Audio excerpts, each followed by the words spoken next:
What's up? Welcome back to the podcast. I'm your co-host Zaid, and this is your other host Ryan. And today we got a very special guest. We got our boy Suveer. We've known him for a good minute now. And yeah, I'm gonna just let you get a quick introduction for yourself. All right, yes sir. So my name is Suveer Sood. I'm a junior at Cal Poly Pomona. I major in finance. I went to high school with these guys. I've known them since around my freshman year, Ryan, middle school. But yeah, that's about it.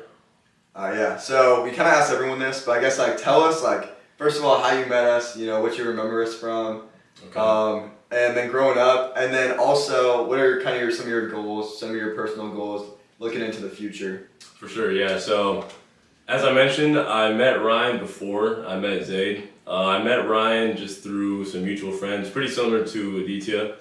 We had some mutual friends. I saw Ryan walking through the halls in middle school and stuff like that. But Zaid, I met not even freshman year. I met you sophomore year. it was a COVID year. And we had a class. And this is a year when we had both Zoom and in-person classes. So Zaid just came up to me one day. He's like, "Yo, you look familiar on the Zoom calls. Are you boys with Ryan?" It's like, yeah.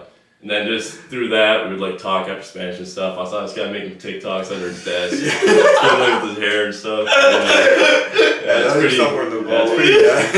pretty cool to have seeing them come such a long way. But going back to your question, some of my goals. I am a year ahead of these guys, so these kind of post grad it's a little bit more imminent. I wouldn't say I have a set career path like some people do, in my time, but I definitely do know that I just recently made the switch over to finance. It's been it's been an interest of mine that's been kind of peaking more recently. So that, and then just paired with all those other things that I've been working towards my college career, which is just been including building new connections socially. That's something I'm really big on, is just getting to know people and what kind of makes people the way they are and why they are.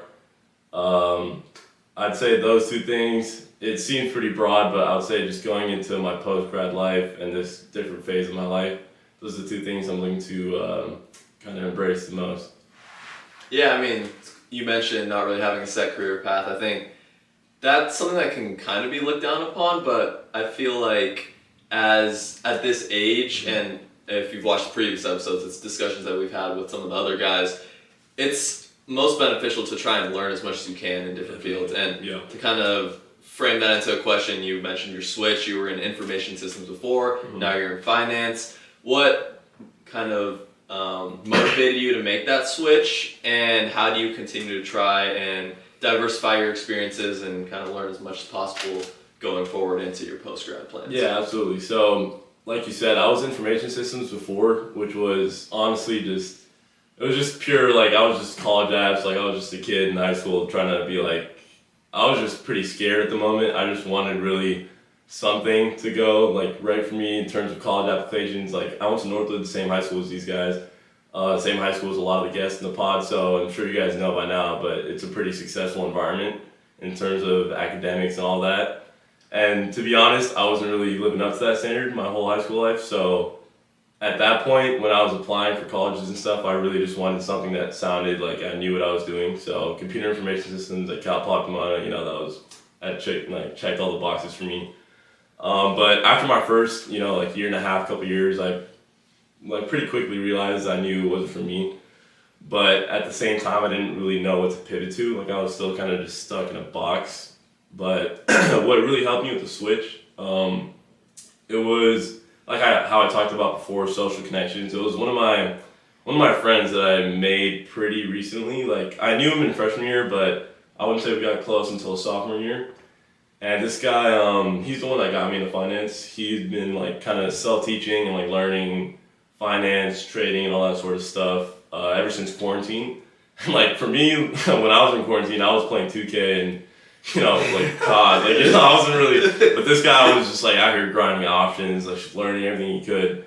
And that's what first opened my eyes to what someone could become if you kind of put your all into something.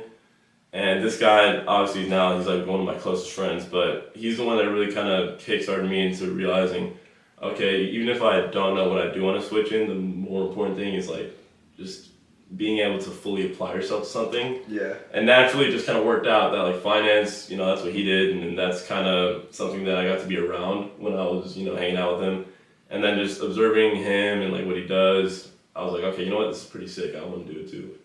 So yeah, that was basically the thought process behind the switch. So yeah, you talk about, you met this friend and he kind of got you into finance, and then you got a really cool opportunity to actually like go to Dubai, and you got to kind of shadow like a trading company or whatnot. You obviously know more than me about it. Yeah. Talk about that, what you learned from that, and kind of just like how that went for you. Yeah, so that obviously was one of the best experiences of my life. I'll kind of give you guys some context as to how it all began. But this previous summer, that's when I kind of made that full-time switch to finance. And so that's when I was really trying to learn it and, study, just like put my all towards it. And coincidentally, one of my dad's college friends, his son came to stay with us because he just needed a place to stay. He's from India. So he just needed a place to stay down in SoCal. And I was talking with him, we were just chopping it up. And keep in mind, this family is very, very wealthy. So they're like oil money type of rich, like they have houses in Dubai. Like I went to one of their weddings, it was like a full-time like spa resort. They completely rented it out just for the wedding in Thailand. So wow. They do crazy stuff like that. And so just that kind of adds on to the context. But we were talking about, finance. I was telling him how I want to kind of apply myself more and learn more about it. So he was actually kind enough to just be like, yo, I own a commodity trading firm out in Dubai, and you should pull up, just shadow. That's insane. Just shadow, shadow some of my traders. You can see what they're up to. And I was like, I literally didn't even know what to say. Like my jaw was like on the floor. Yeah. And as I mentioned before, this friend who really got me, his name's Jaden, but Jaden really, he's like the one that got me into this. So I felt as if it would have been way more beneficial to have someone like who's pretty seasoned with this sort of stuff, like come along with me, that would just like benefit both of us even more. And Jaden's someone who's like, he's seen a lot of things, like he's traveled, he's well traveled, he's pretty independent. So when I first told him about the opportunity, he was like, hell yeah, like I'm down, So that's how that came to fruition. And then we also just talked about how like this is really something that's once in a lifetime. So we can't just like do it, like just go through the motion, just like, oh, go to Dubai, like whatever. Mm-hmm. We just wanted to take as much advantage as we could. So we decided to start up a content creation account, Odafield, shout out. And so on that account, we decided like, we want to post day in the life. We want to post the education that we're receiving, like so lucky to have received in person. Like we just wanted to post that information for the viewers, you get it. Like you post content. So it's kind of weird at first, but then you just get like a little used to it and you realize, okay, all these content creators that a lot of people do idolize and like this, that, they're really just like us. Yeah, they just like, obviously went, the full 100 yards with it. So it was really cool. The specifics of it was a commodity trading firm, which means they trade, they trade Forex, they trade things like, they trade silver, they trade bronze, they trade a lot of oil. And in Dubai, there's no taxes on any of that. Yeah. So it's a pretty lucrative business out there. Mm-hmm. Like the offices that we stayed in, it was like this really big gold tower. It was just insane to even look at that you're even there. So yeah, I mean, honestly, industrial finance, because like it kind of does fall in that area, I guess. It was a little bit more boring than I thought it would behind the scenes. I know like the media likes to portray corporate finance or whatever as like this super high, like high amp, like high octane environment. So I guess a part of me was expecting like some sort of that, but on the flip side, it was actually pretty mellow. It was just like these cold, calculated professionals who just knew what they were doing and they just trusted the process. They trusted the work that they put in. Like they didn't really doubt themselves. So it was just. Yeah, it was very cool to see. It's a streamlined process. It's all kind of like a numbers game, huh? So like even if like you take losses on some things, like in the long run you're gonna make money. Exactly. But yeah, you talk about starting up that content thing, and I think like you got a good point where it's like when you start, it's like awkward, it's weird. It's like why am I talking to a camera? No one's behind it. Yeah. Like I don't know, and probably I can't even really be talking because it's probably like not the best product right now. But I think it kind of gets addicting where it's like you see like. One video will kind of go off, like people like what you're saying, and like or you'll talk to your friends about it and they'll be like, oh, like I really enjoyed that video. And that kind of feeling, like it really kind of keeps you going. And even like if you're not even trying to do it like professionally or whatever, just like to do it for fun. As a hobby, it's like the best kind of dopamine. Yeah. That actually brings me to a question I have for you guys. Yeah. So I love questions. We have too many questions. On the topic of content creation, right? So nowadays, culture, everything on social media, this, that, like, there's a lot of people who are kind of scared to do what they really want to do because they're scared of other people seeing it, blah, blah, blah. Yeah. Like, it's kind of become a meme in our society where it's like, oh, like, some people really shouldn't have podcasts, like taking Mike away from him. Like, a lot of people kind of tend to stay away from that stuff just because of their fears of, like, their peers and whatever. So what different thought process did you guys have when you started up this podcast? Because a lot of people don't really tend to think that way. Yeah, I mean, I think he's going to have a better answer than me because obviously he has the whole channel. The podcast right now is kind of just a sub-product of the channel, which we'll have it branded and all that stuff, obviously, once we get better at what we're doing, 1, and 2, just have a little more product to put out and kind of evolve our brand, per se.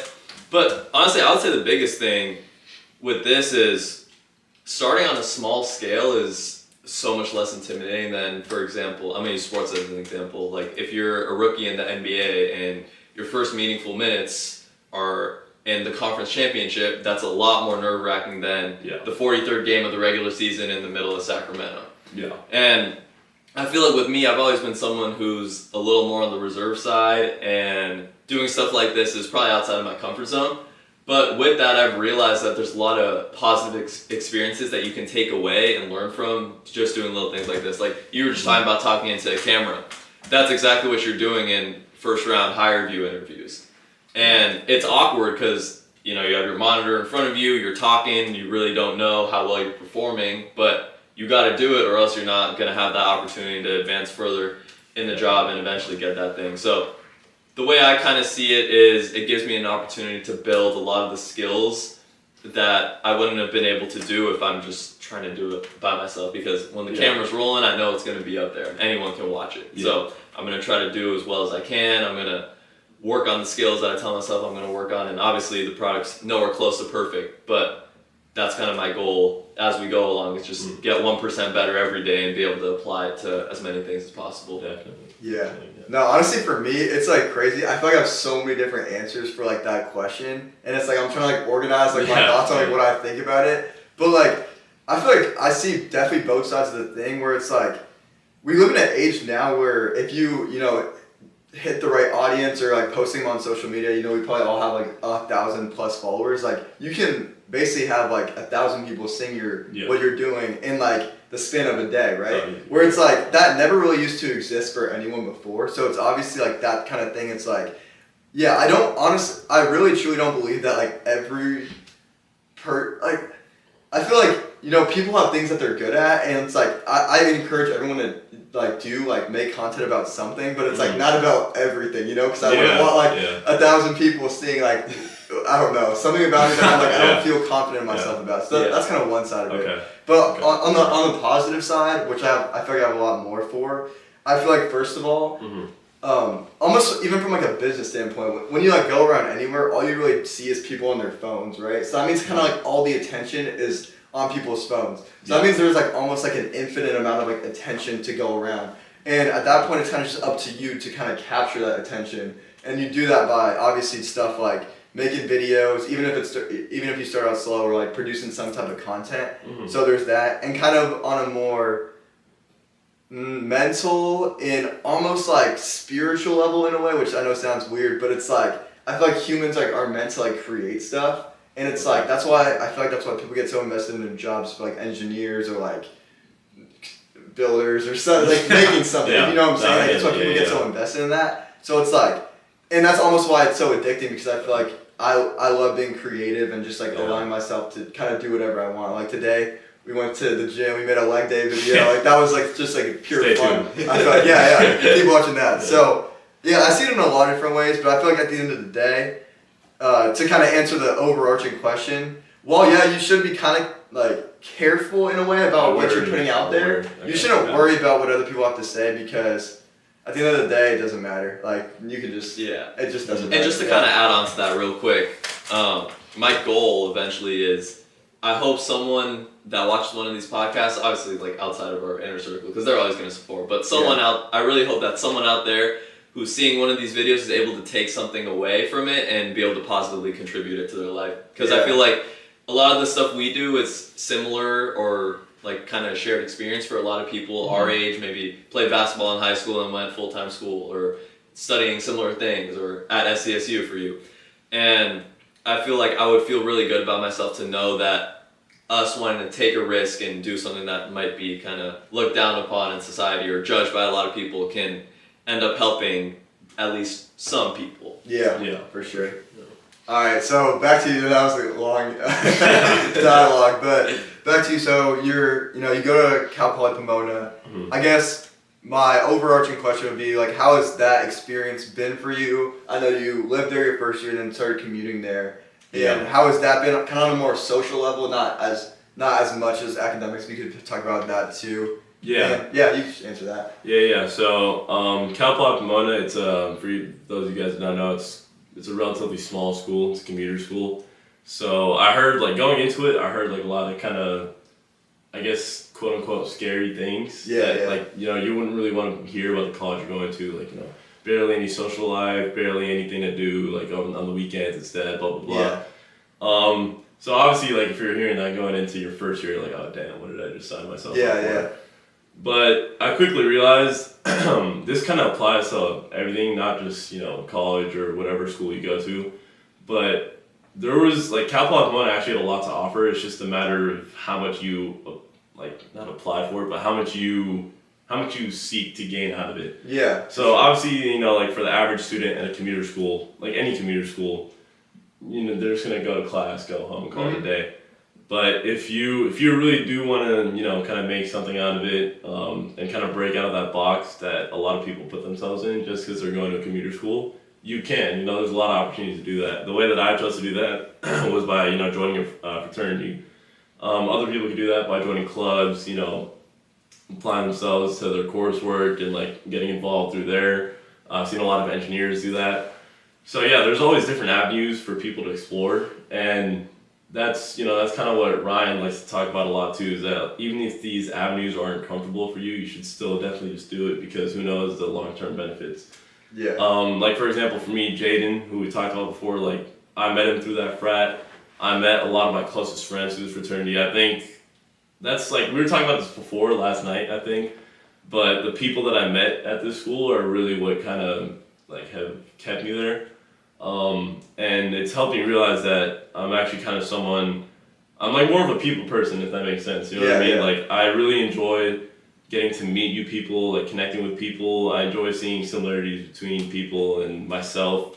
And I think a big part of it too is that this school, going to this school in such a different environment than, like, where I was born and raised in Irvine.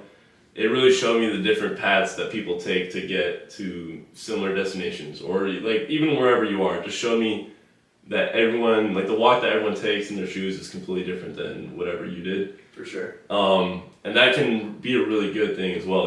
That's what helped me kind of, like, for example, if I was stuck on something, then I look over to my peers and I kind of see, like, what they've done throughout their lives, blah blah blah. Like, this is a really broad example, but then that can kind of help me, like, bypass that or just kind of get over it. Yeah. So yeah, I'm definitely grateful for all the people I met. It feels like a lot of people get, they shy away from the nature of just being, no, never mind. Putting themselves out there, kind of? Yeah. Like, people shy away from that. But what have you guys seen from, like, because my school is way different than your guys'. Like, you guys go to a big, like, big public, or not public, but, just, so a school where there's, like, a lot of, it's really easy to get lost. Yeah. It's really easy to get lost. Like, it's kind of hard to make yourself stand out. So, like, we kind of face opposite problems. Like, at my school, or actually, no, we do face similar problems, because there's, like, people can still kind of fit in, like, just get lost, like, in the masses at a small school. And then like same way for you guys. So like how do you guys kind of navigate that sense of just I don't want to be just another head? Yeah, I mean, I think in the sense that I actually agree with your point about it being a bit of the opposite dilemma, because I guess I can probably speak for both USC and SDSU, but they do have kind of a rep as party schools for the most part. Not because they're not good academically, but because they're very big on Greek life. There's obviously a lot of stuff to do in LA, a lot of stuff to do in San Diego, so that rep kind of gets built up over time. And the way I see it for me is, you guys know me, you guys flame me for it, but I'm not really like the most like party person per se, for lack of a better term. So I was scared in the sense that, oh, I'm gonna go to this school that's a huge school, really known for being like a party school, like huge social scene, whatever. How am I gonna find any friends? I'm not gonna be able to fit in, etc. But I think kind of to the points you were making, you're able to get any experience out of it based on how involved you get yourself in the situation that you put yourself in. So for me, that was through a lot of different types of sports things. Like I'm a team manager for the men's basketball team, and obviously meet a lot of guys through there, get a lot of cool experiences, obviously exposed to a bunch of different types of people, not kind of like growing up in Irvine, like you said. Yeah. But yeah, that's been the biggest thing for me, just kind of staying true to who I am and involving myself with the things that I want to be involved in, and that's what really makes the experience worthwhile. You don't really have to be defined by the perception. Yeah. Okay. Yeah. Yeah, I know you kind of you asked like, how do you kind of navigate where if you're going to a big school and you kind of like want to, I guess, stand out or like kind of make yourself different in a way. And I feel like that is almost like an impossible task, if that makes sense. Like obviously if you're not like an athlete or someone like famous or whatnot, like you're realistically not really gonna stand out in an environment like a college with like 40,000 people. And I feel like the first thing is like being okay with that. I feel like most people like are like, I don't think anyone is trying to, you know, be a celebrity or whatnot like that. But I feel like for me, at least like the first thing is like, the way I feel like I kind of stand out is just like trying to be myself, and like obviously stuff like this or like even things like doing a podcast where it's like, bro, like you're in like your parents' office, recording yourself talk, but it's like I'm just gonna be myself no matter what. And but also I guess for me like on the topic of more of finding like the crowd of people that I want to be with, it was like in the start like casting a wide net where it's like I'm cool with like talking to anyone, going. Hanging out with anyone, like going to try new things and whatnot. But then as the years went on and like progressively, I've kind of like narrowed my circle down to people that like actually fit my goals and my interests and all that stuff like that. So I feel like that's kind of the way I've gone about, you know, the college experience or whatnot. But yeah, I want to hear like a crazy story from Cal Poly Pomona. I know that you know, things get dangerous over there sometimes. Okay. If you know what I'm talking about. See, I'm trying to think of a good one. Yeah. You want like from Pomona, like the city of Pomona. You want some. Yeah, like from school, or I mean, okay. I remember one of your friends got hit by something at a party. You know what I'm saying? Okay. All right. So for those who don't know, Cal Poly Pomona, like the school itself, the campus itself, it's tucked away. It's very safe. Nice, But it's in Pomona, which is like, you know, prime Inland Empire. So, or like surrounding the school, the areas, you know, I wouldn't say the best, just in terms of safety and all that. That's like where we both go too, though. Like SDSU, like the campus nights around it is not, and So then you kind of get So look, we all three just kind of we all know what that's like, but I would say Pomona is probably by far the worst. They no offense. But so freshman year, it was maybe the first couple months of school. This one girl who I was friends with, nothing crazy. We were just like casual friends. We'd say hi to each other in the dining hall and stuff. But she pulls up one day and she's like, she has crutches and like a cast or something, or not a cast. I forgot what it was. It was like a boot, like a bandage. No, because it wasn't her foot. A big bandage. I was like, she had like a big, just like a bunch of gauze and like bandage like right here, and I was like, yo, what the hell happened? What? Are you good? And then she told me she got shot at a party. Nah, that's crazy. And I was like, yo, what the hell? What kind of parties are you going to, bro? Because like by this point, I was wasn't in the frat, like I was in the process of joining it, and so like I'd already seen like a couple parties, and obviously ours never got to that point whatsoever. Yeah. So I was just asking her, and she was like, "Yeah, no, it was this one warehouse party in Pomona, and warehouse. That's the first mistake right there. That's what I'm saying. I feel like she could like, no offense, like they could just kind of invite herself into that situation, but like it's not even her fault. Like a good amount of people from my class that year went. I remember. I guess people were bored. I mean, freshmen, like you know how it gets. You get bored sometimes. So they all pulled up, and then it was a drive-by. So they pulled up. They pulled us to the warehouse. Like drove by and fired shots. I think. Oh my God! Yeah. Another girl got hit too. They were aiming for someone else. Yeah. Dude, like they all just completely missed. That's so strange because like if you're trying to like get someone in particular, why would you do a drive-by? Why honestly, get man, but I forgot all the details of it. Like, this is a long time ago, but that was probably the one thing where it was like, holy hell, like, that's real. And this is my freshman year, just coming out of Irvine. Yeah. Like what, like a shooting the first month, bro. Like, what are we doing? In Irvine, like when the hell is there gonna be a shooting in Irvine? Yeah. So, there was a murder back in my old community. Oh, actually, yeah. What is it? Trailwood? Yeah. I do remember. Yeah, I think it was scary like out here. Yeah, no, it was. Yeah. All right, but anyways, also, so you talked a lot about being in the frat, and that helped you like kind of find your group of guys that you're with. But you're also the vice president now, right? As of recently. Yeah. So I would say, what are some of your goals for, I guess, progressing your frat? Like, what are some of your goals for what you're trying to do in this term as vice president? Because I know, especially like being in like clubs that have like e-boards and whatnot, like if they're not kind of like on their stuff, like things can fall off pretty fast. I feel definitely. And so I was just saying, like, what are you trying to do with the time you're in position? Yeah, so I just recently became vice president. I started off as recruitment chair.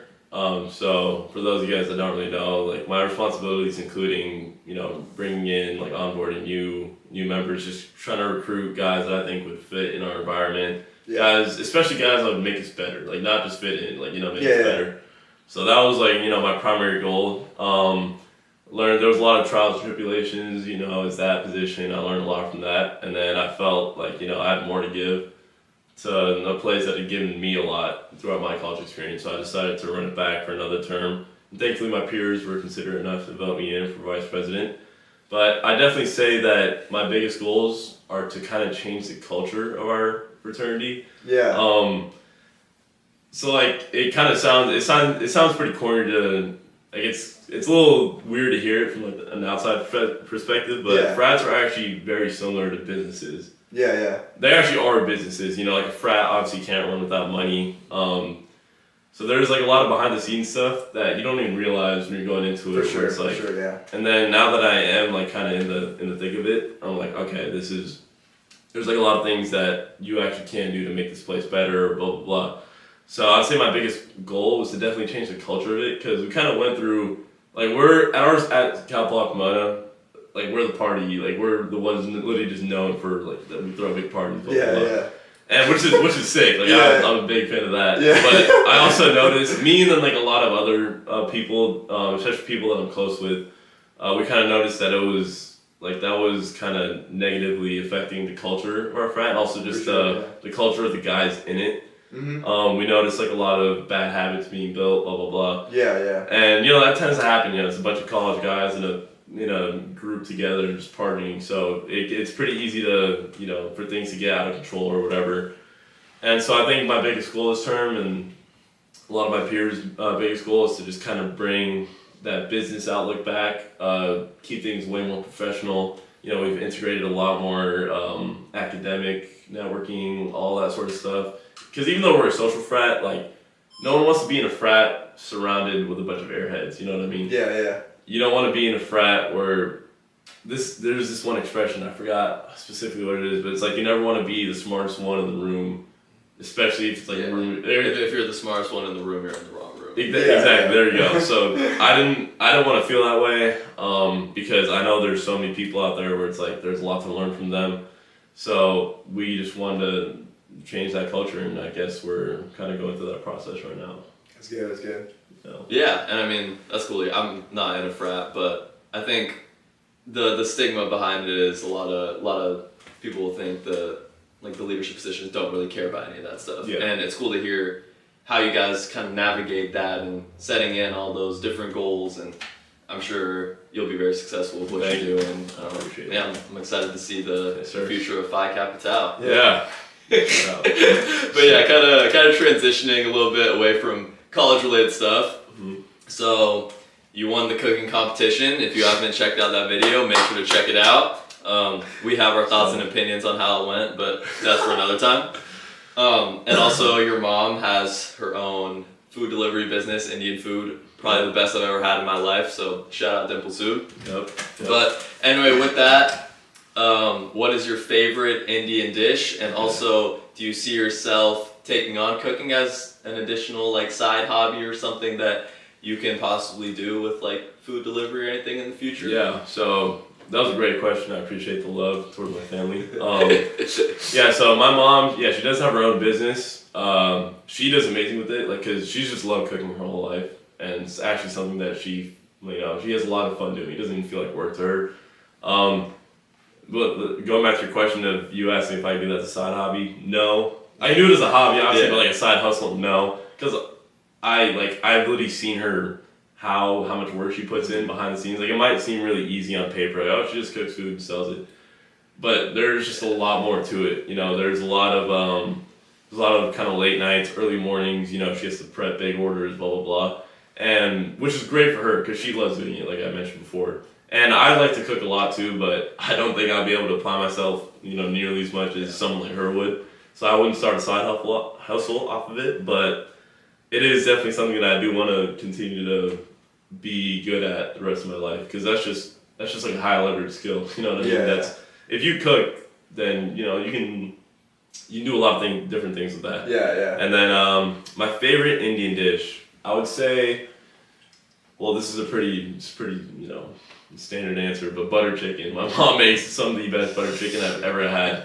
But there are some more traditional, homemade dishes that I do, like I've been eating since a kid, and I would say it's just dal. It's like lentil soup, kind of. You eat it with rice, and like that's been it's been like one of my comfort foods ever since I was a kid.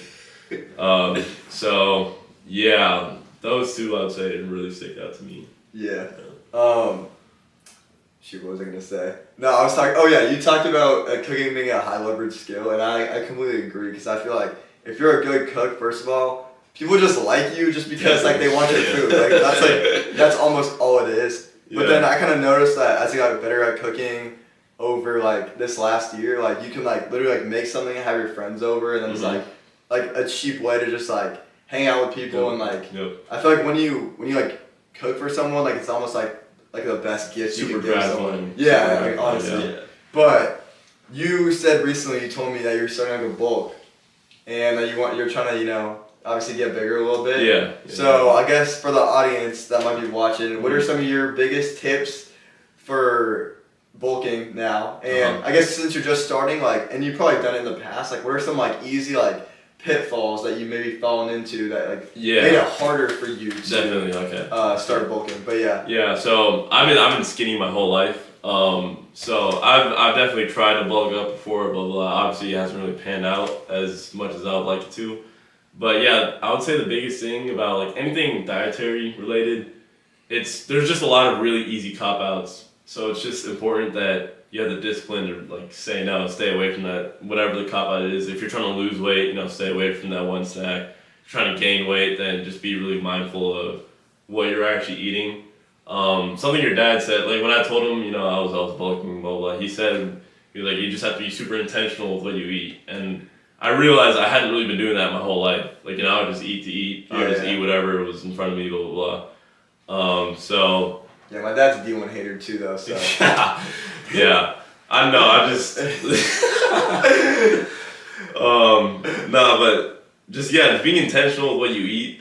That's really all there is to it. But at the end of the day, it's not even about. It's just the biggest thing is like all up in your head. It goes for a lot. But especially with, I guess whenever you're trying to work in your body or blah blah blah, it's just one of those things where it's so easy to just get like a cookie or something. Yeah, for sure. And there's not a lot of like when people try to achieve other things, there's not really as easy of cop outs as there is when you're trying to work on your body.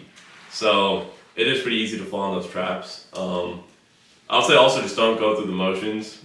I would say when I first started working out, I probably wasted like a good probably year, maybe like year and a half, just going through the motions, just going to say, oh yeah, I lift, like I work out, blah blah blah. I just go with my friends, like social hour. But at the end of the day, it's not really benefiting anyone, you know. Yeah. So it's important to be conscious of what you're actually doing, and not just doing it to do it. That's great advice. Yeah. All right, so you know this segment we do where every episode we have like a question that all of us answers. Okay. So I have a question right here, and it's, what's a saying that you like to live by? Oh, no way. Everyone got these kind of sayings that, you know, maybe they write down on their wall or phone or I don't know, something. They write it down or whatever. Right, so Ryan, I'll let you go first. I mean, that's what I'm saying. They always gotta make me go first, throwing me on the spot. But I actually do got an answer to this one. All right, good. I don't know if it was originally from him, but I know it's a Kobe quote, and it's rest at the end, not in the middle. That's my favorite saying.